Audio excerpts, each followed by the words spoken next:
Have you ever sat and listened to someone's speech with the same monotone? Yes. Okay. I'm sure you tap out after a while. And what we're finding is that tonal inflections are a big thing. Making sure that you can raise the pitch sometimes. Men, sometimes it's kind of challenging to do that.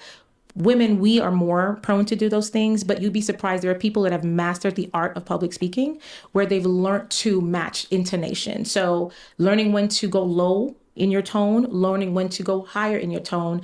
And that should happen when people are pitching.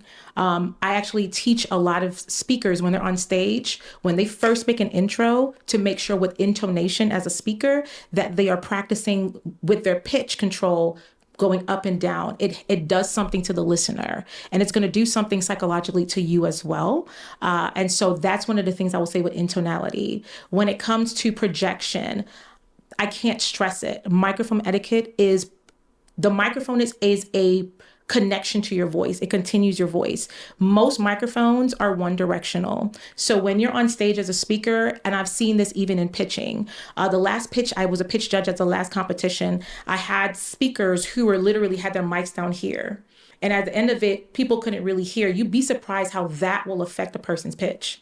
Just to the fact that they don't have that microphone here, I've seen people get a better response, making sure that their voice was connected to that microphone than they just kind of walking around and the mic is all over the place. That interferes with projection. There are times where a microphone goes out and you should be able to engage your diaphragm. You should be able to make sure that you are using the air to project your voice so that people can hear you, so it doesn't stop the flow of the pitch should it happen.